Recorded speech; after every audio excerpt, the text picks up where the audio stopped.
ഭയങ്കര താല്പര്യം അഭിനയിക്കാൻ. അയ്യോ, ഞാൻ കൊച്ചിലെ പോലെ ഞാൻ റിഹേഴ്സലിൽ പോകുമ്പോഴേ ഇവളെ കൊണ്ടുപോകും. അപ്പോൾ അവിടെ ഇരുന്ന് ഇങ്ങനെ നാടകങ്ങളൊക്കെ കണ്ട് പണ്ട് സംസ്കൃത ഡയലോഗ് കാണാതെ പറയുമായിരുന്നു ഇവള്. പിന്നെ ഇപ്പോഴും അഭിനയിക്കാൻ ചോദിച്ചു കഴിഞ്ഞാൽ വേറെ ഒന്നും വേണ്ട, അഭിനയിക്കാൻ. ഞാൻ പറഞ്ഞ പഠിത്തമൊക്കെ കഴിഞ്ഞിട്ട് അങ്ങനെ പറയണത് മോശമാണ്, പഠിത്തം കഴിഞ്ഞിട്ട് എന്താവാൻ, അങ്ങനെയൊന്നുമില്ല. അങ്ങനെ കാര്യം ഇപ്പോൾ നമ്മൾക്കിപ്പം ബേസിക് ആയിട്ടുള്ള നോളജ് എൻ്റെ വിദ്യാഭ്യാസ യോഗ്യത അനുസരിച്ചല്ല. ഞാൻ അവിടെ ഇൻസ്റ്റിറ്റ്യൂഷനിൽ പോയതുകൊണ്ട് കാവലസ്ഥാനോട് നിന്നുകൊണ്ട് ഈ കണ്ടും കേട്ട് ലോകപരിചയമൊക്കെ ആയതുകൊണ്ടുള്ള കുറച്ച് അറിവ് എനിക്ക് കിട്ടിയതുകൊണ്ട് എനിക്ക് ജീവിക്കാനുള്ളൊരു അത് കിട്ടിയതുകൊണ്ട് ഒരു കഥാപാത്രം പറഞ്ഞു കഴിഞ്ഞാൽ എനിക്ക് എന്താണെന്ന് മനസ്സിലാക്കാൻ. ഇപ്പം ഇല്ലായ്മയും അവന് വയ്യാതെ വല്ലായ്മയൊക്കെ പറഞ്ഞു കഴിയുമ്പോൾ ഒരു ക്യാരക്ടർ എങ്ങനെയാണ് നമുക്ക് മനസ്സിലാക്കാനുള്ളത് ഇതിലൂടെയാണ്. ഈ കുട്ടികൾ ഇനിയിപ്പോൾ ആരും 20 വർഷമൊന്നും പോയിട്ട് നാടകത്തിൽ പരിചയപ്പെടാനൊന്നും പോകണില്ല. അപ്പോൾ വിദ്യാഭ്യാസത്തിലൂടെയും വായനയിലൂടെയും കിട്ടുന്ന അറിവ് ഉപയോഗിച്ചിട്ട് നമുക്ക് ഇതിൽ നിൽക്കാൻ പറ്റും. അപ്പോൾ അതുകൊണ്ടാണ് ഞാൻ പറഞ്ഞത് പഠിക്കുക എന്ന് പറയുന്നത്. അതുകൊണ്ടാണ് കണ്ണൻ ചേട്ടനുമായിട്ടുള്ള ഒരു ബന്ധത്തിലാണ് ഇതിലേക്ക് എത്തിപ്പെടുന്നത് അല്ലേ? കണ്ണൻ്റെ ബന്ധം എന്ന് പറഞ്ഞു കഴിഞ്ഞാൽ ഒരുപാട് പറയണത്. അത് ബന്ധം എന്ന് പറഞ്ഞു കഴിഞ്ഞാൽ നമ്മുടെ സോപാനത്തിലെ മോഹിനിയാട്ടം ചെയ്യുന്ന ഒരു ഗോപി വർമ്മ അറിയാമല്ലോ, നമ്മുടെ കവടി. അപ്പോൾ അവരാണ് ഇവിടെ എന്നെ എത്തിച്ചത്. അപ്പോൾ എന്നോട് ചോദിച്ചു ഇങ്ങനെ നിന്നാൽ മതിയോ, എന്തെങ്കിലുമൊക്കെ പുറത്ത് ചെയ്യണ്ടേ വർക്ക്. ഞാൻ പറയാൻ നമുക്കങ്ങനെ പരിചയം, നമ്മൾ ഇതിൻ്റെ അകത്ത് കിടക്കുകയല്ലേ. അപ്പോഴൊരു കാര്യം ചെയ്ത് ഞാൻ ഒരാളെ പരിചയപ്പെടുത്തുന്നു പറഞ്ഞാൽ ഏഷ്യാനിലെ ഷായിച്ചേട്ടൻ ക്യാമറ ഷായിച്ചേട്ടനെ, പിന്നെ ഷായിച്ചേട്ടനെ ശിവകുമാർജി പരിചയപ്പെടുത്തുന്നു. ശിവകുമാർജിക്ക് കവടിയാറിലുള്ളൊരു സിനിമയൊക്കെ വളരെ സീരിയസ് ആയിട്ട് കാണുന്ന ഒരാളും നിരൂപണം ചെയ്യുന്ന ഒരാളുമാണ് ശിവകുമാർജി. അദ്ദേഹത്തിൻ്റെ ഫസ്റ്റ് ഷോർട്ട് ഫിലിം കൂട്ടിലേക്ക് അദ്ദേഹത്തിന് ഒരു 8 അവാർഡ് വാങ്ങിച്ചു കൊടുത്തു. അപ്പോൾ അദ്ദേഹമാണ് എന്നെ നേരത്തെ പറഞ്ഞ ഒരു കാര്യമുണ്ട്, ഈ നാച്ചുറലായിട്ട് ഇപ്പം ചെയ്യണമെന്ന് പറഞ്ഞ സംഭവം. അങ്ങനെ പുള്ളി ആദ്യം ഒരു ഡയലോഗ് വന്നിട്ട് ചെയ്യാൻ പറഞ്ഞു. ഞാൻ നാടകക്കാരനാണല്ലോ. അപ്പോൾ പുള്ളി പറഞ്ഞു 2 മാർക്ക് തരാം, പിന്നെ ഒരു കാര്യം കൂടെ ചെയ്യണം, ഇനി ചാൻസ് ചോദിച്ചു ആരുടെ അടുത്തും പോകരുത്, കാരണം വേറെ ആൾക്കോ കിട്ടാനുള്ള ചാൻസ് ബിജു തട്ടിച്ചെടുത്തിട്ട് ബിജു കുളമാക്കും, അതുകൊണ്ട് അവരെങ്ങനെ രക്ഷപ്പെട്ടു. പുള്ളി അതാ പറഞ്ഞത്, സത്യം. അവർ 2 മാർക്ക് ഞാൻ തരാം, അല്ലാതെ ഇത് ബിജുവിന്, കാരണം നാടകത്തിൻ്റെ അകത്തായി പോയി, ബിജു തിരിയുന്നത് പോലും കണ്ടിങ്ങനെയാണ്. അപ്പോൾ പിന്നെ എങ്ങനെയാണ് ബിജു? അപ്പം പിന്നെ അത്രയും ഹാർഡ് വർക്ക് ചെയ്താൽ മാത്രമേ നടക്കുകയുള്ളൂ. അപ്പം എനിക്കാകെ വിഷമായി പോയി. ഞാൻ എത്ര പരിചയപ്പെട്ടാൽ പെട്ടെന്നൊക്കെ മുഖത്ത് നോക്കി കൊള്ളൂലെന്ന് പറയുമ്പോൾ നമുക്ക് ദേഷ്യം വരില്ല, സങ്കടം വരും. അവസരം നോക്കാന്ന് പറഞ്ഞ് പുള്ളി ഇങ്ങനെ MDയുടെ തിരക്കഥയും കാര്യങ്ങളൊക്കെ എടുത്ത് വെച്ചിട്ട് പ്രാക്ടീസ് ചെയ്യുന്നത് നമ്മുടെ നെട്ട ആശ്രമത്തിൽ വെച്ചാൽ. അവിടെ സ്വാമിമാരും ഇങ്ങനെ ഇരിക്കും. അപ്പോൾ എന്നിട്ട് കളിയാക്കും, ഇങ്ങനെ ഞാൻ അഭിനയിക്കും, അങ്ങനെ ചെയ്ത് എനിക്കറിയില്ല. അപ്പോൾ നമുക്ക് അങ്ങനെ അതിലൂടെയാണ് ഒരാൾ എന്നെ നോക്കിക്കൊണ്ടിരിക്കുക. കണ്ണൻ സുരേഷ് ബാബു, പുള്ളിക്ക് എന്നോട് വലിയ കാര്യം എന്ന് പറഞ്ഞു കഴിഞ്ഞാൽ ഞാൻ കാവാലത്തിൻ്റെ അവിടുത്തെ ആയതുകൊണ്ടാണ്, ആ നാടകത്തിൻ്റെ വന്നാണ്. അപ്പോൾ അന്ന് മുതൽ പുള്ളിയായിട്ട് കമ്പനിയായി. പിന്നെ എപ്പോഴൊക്കെ ആ സമയത്ത് നമുക്ക് ഇങ്ങനെ അഭിനയിക്കാൻ മോഹം ഇതിലോട്ടൊക്കെ മറിമായം സിറ്റ്കോ. അപ്പം ഞാൻ കണ്ടെടുത്ത് പറഞ്ഞ ആളെ എങ്ങനെ എനിക്ക് പരിചയപ്പെടുത്തി തരുമോ സാറിന്, അങ്ങനെ സാറിനെ പരിചയപ്പെട്ടു. അങ്ങനെ ബാക്ക് ബെഞ്ചേഴ്സ് ഇവിടെ വരെ എത്തി. അവരെ കണ്ണൻ്റെ റൂട്ട് അതായിരുന്നു. പിന്നെ കണ്ണൻ്റെ ഒരു പ്രത്യേകത എന്ന് പറഞ്ഞു കഴിഞ്ഞാൽ ഞാൻ പറയുന്ന കഥകൾ കണ്ണനും പരിചിതമാണ്. സാഹചര്യങ്ങളും ട്രിവാൻഡ്രത്തിൻ്റെ ഒരു ആയതുകൊണ്ടും മറ്റേല്ല, അങ്ങനെ ഒരു ബന്ധം കൂടെ ലൈഫിലെ നമ്മുടെ ഈ പറഞ്ഞ പോലെ ആ ഒരു കാലഘട്ടത്തിൽ ഉണ്ടാവുന്ന എക്സ്പീരിയൻസ് ഒക്കെയാണ് നമ്മൾ എന്താക്കി മാറ്റുന്നു എന്നുള്ളത്. ആ കാലഘട്ടമൊക്കെ എങ്ങനെയായിരുന്നു ചേട്ടൻ്റെ ആ ഒരു അടിപൊളി സമയം? അടിപൊളി എന്ന് പറഞ്ഞു കഴിഞ്ഞാൽ ഞാൻ പറഞ്ഞില്ലേ, ഈ പ്രത്യേകിച്ച് നാടകങ്ങൾ കാണുക. തൊഴുവൻകുടം അമ്പലത്തിൻ്റെ അടുത്തായിരുന്നു വീട്. വട്ടിയൂർക്കാവില്ല. അപ്പോൾ അമ്പലങ്ങൾ ഇത് ഉത്സവം കഴിയുമ്പോൾ വിഷമമാണ്, കാരണം തീർന്നല്ലോ എന്നുള്ളതിൽ. പിന്നെ ഏറ്റവും കൂടുതൽ എനിക്ക് നാടകം കാണാൻ പോകുമ്പോൾ അതിനേക്കാൾ അവരെ പരിചയപ്പെടുക എന്നുള്ളതാണ്. നാടകം കഴിയുമ്പോൾ തന്നെ അവരെ മേക്കപ്പ് റൂമിൽ നോക്കുക, അവരെന്ത് ചെയ്യണമെന്ന് അറിയുക, അവരൊരു തല്ലുപാടൽ. ചിലപ്പോൾ ഈ നമ്മളിങ്ങനെ വിളിക്കും, അവനെന്താ പേര്, നമ്മൾക്ക് തോളിൽ കൈയിടുമ്പോഴേക്കും ആർട്ടിസ്റ്റ് നമ്മളെ കൈയിട്ടല്ലോ എന്നുള്ള. അപ്പം വലിയ ആർട്ടിസ്റ്റുമായിട്ട് നല്ല പരിചയമൊക്കെ ആയിരുന്നു പണ്ട്. പിന്നെ ഞാൻ ഇപ്പോഴും അങ്ങനെ നാടകം കാണുമ്പോൾ ഞാൻ പതുക്കെ കയറിപ്പോയി അവരൊക്കെ മീറ്റ് ചെയ്ത്. ഈ ഒരു മേഖലയിൽ നിൽക്കുന്നതിന് ഏറ്റവും വലിയൊരു ഹൈലൈറ്റ് അത് തന്നെയാണല്ലോ, ഒരുപാട് വലിയ ആൾക്കാരുമായിട്ട് മീറ്റ് ചെയ്യാനുള്ള ഒരു അവസരം. ഈ കാണുന്ന ആൾക്കാരിൽ നിന്നൊക്കെ ഇങ്ങനെ മനസ്സിൽ ഇങ്ങനെ എടുത്തു വെക്കാറുണ്ടോ ഇന്ന കാര്യങ്ങളൊക്കെ? ഒരു ആക്ടർ എന്നുള്ള രീതിയിൽ ഒബ്സർവേഷൻ ആണ് ഒരു ആക്ടറിന്റെ ഏറ്റവും വലിയൊരു കാര്യം. അങ്ങനെ ഡീപ്പായിട്ട് ഇങ്ങനെ നോക്കൂല, പക്ഷെ നമുക്കത് അറിയാതെ തന്നെ വരും, ചിലയുടെ രീതികളൊക്കെ വരും. ഇടയ്ക്ക് ഈ ഒരാൾ എന്നെ വിളിച്ചിട്ട് പറഞ്ഞു, ഇത് എന്താ, അതിന് വേറെ ഏത് ഇൻ്റർവ്യൂ ഞാൻ പറഞ്ഞു തോന്നുന്നത്,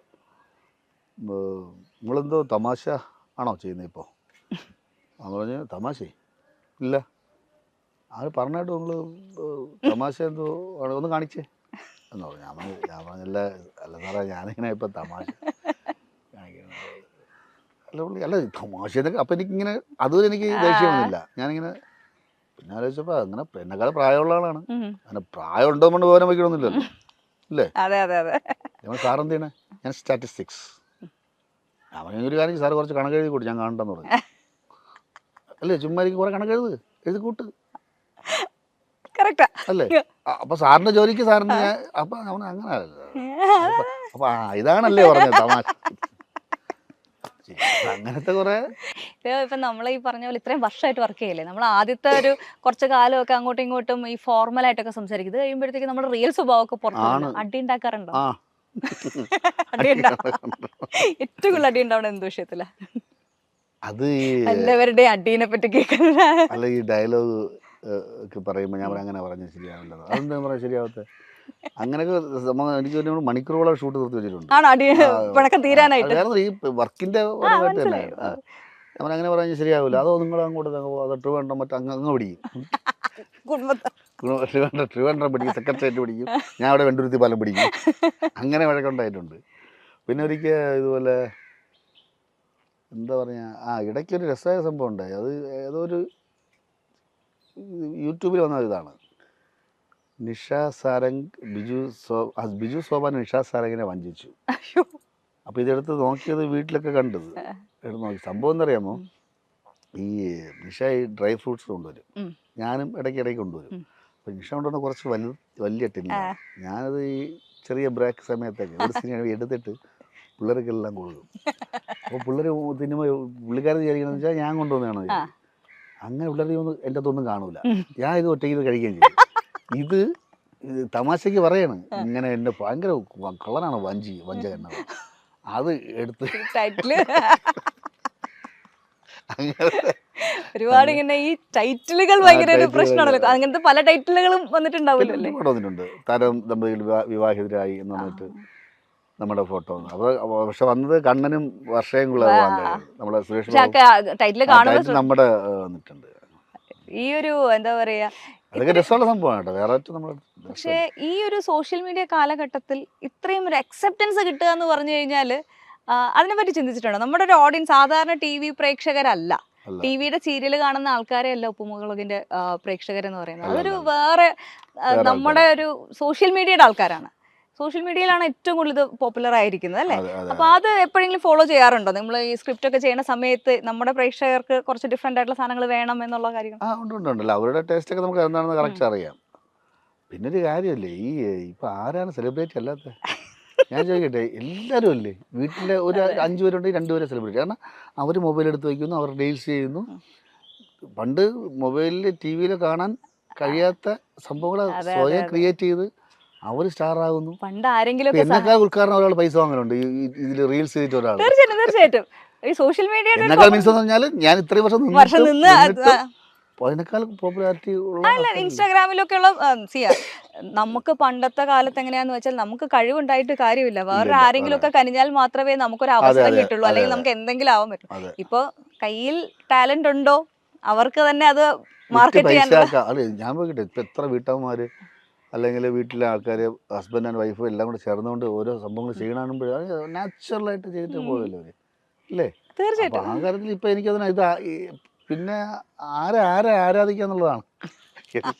എല്ലാവരും പരസ്പരമായി ഞാനും സെലിബ്രിറ്റിയാണ്. എല്ലാവരും അതിൻ്റെ പുതുമ അങ്ങ് പോയി. ഈ പണ്ട് പറയില്ല ഇരുട്ടത്ത് മറ്റേ വെട്ടത്ത് ഷൂട്ട് ചെയ്ത് ഇരുട്ടത്ത് കാണിക്കുന്ന സംഭവമാണ്, പിന്നെ പുറത്ത് കാണിക്കില്ല, എവിടെയെങ്കിലും ഒരു ഷെഡിനകത്ത് അതിനെ പറ്റിയുള്ള ഒരു കാര്യം ആ കൗതുകം. ഇപ്പൊ എനിക്ക് തോന്നുന്നു ആ കൗതുകം ഒരു സ്റ്റാർഡം എന്നുള്ളത് കൗതുകം തോന്നണമെങ്കിൽ ഭയങ്കര ഭാഗ്യമാണ് അല്ലേ? അത് ശരിയാ. ഇപ്പോഴും കൗതുകം ഒരാൾക്ക് കാണണമെന്നുണ്ടെങ്കിൽ ഭയങ്കര ഭാഗ്യം. തീർച്ചയായിട്ടും ഈ ഒരു സ്റ്റാർഡം എന്ന് പറയുന്നത് ഒരു ഭയങ്കര സംഭവം തന്നെയാണ്. കാരണം ഇപ്പോൾ എല്ലാവർക്കും ഈ പറഞ്ഞ സെലിബ്രിറ്റീസ് ഒരുപാടുണ്ട്. പക്ഷെ അതിനിടയിലും നല്ലൊരു നടൻ എന്നല്ലെങ്കിൽ നല്ലൊരു ആർട്ടിസ്റ്റ് എന്നുള്ള രീതിയിൽ ആ ഒരു അവനവൻ്റെ ഒരു പൊസിഷൻ മെയിൻറ്റെയിൻ ചെയ്യാന്ന് പറയുന്നത് വലിയ പാടാണ്.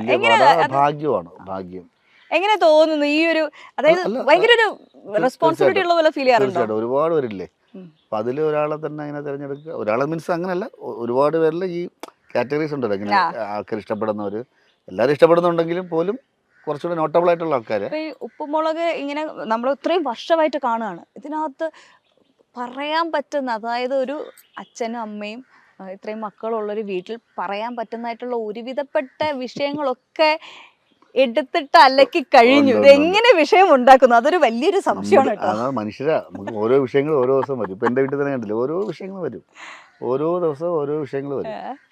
അത് നമുക്ക് അതിന് വിഷയ ദാരിദ്ര്യം ഇല്ല, വരും. ഇപ്പം പുതിയ പുതിയ ആർട്ടിസ്റ്റുകളൊക്കെ വരുന്ന സമയത്ത് ഒത്തിരി പുതിയ ആൾക്കാർ ഒരുപാട് പേരുണ്ട്. അപ്പം അതിനനുസരിച്ച് തന്നെ നമ്മുടെ പ്രേക്ഷകർക്ക് ഈ കുടുംബത്തിലേക്ക് വേറെ ആൾക്കാർ വരുന്നതിനോട് ഭയങ്കര പ്രശ്നമാണ്. അത് എങ്ങനെ മാനേജ് ചെയ്യണം? വന്നാൽ അതനുസരിച്ച് നിന്നോണം.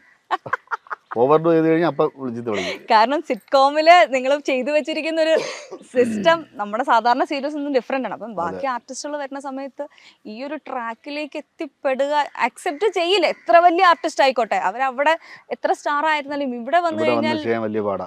അത് എങ്ങനെയാണ് നിങ്ങൾ ഇവിടെ വരുന്ന ആൾക്കാർക്ക് പറഞ്ഞു കൊടുക്കാറുണ്ട്? പറഞ്ഞു കൊടുക്കും. അവർ തന്നെ പറയും, ഇങ്ങനെ കുറച്ച് പാടാനല്ലേ, നമ്മുടെ ഇങ്ങനെ ചെയ്യാനുണ്ട്. കുറച്ച് കഴിയുമ്പോൾ ആ അളവിൽ തന്നെ പോകും. നമുക്കറിയാമല്ലോ, പെട്ടെന്നങ്ങ് സിങ്ക് ആവില്ലെങ്കിലും കുറച്ച് കഴിയുമ്പോൾ അങ്ങ് പോകും.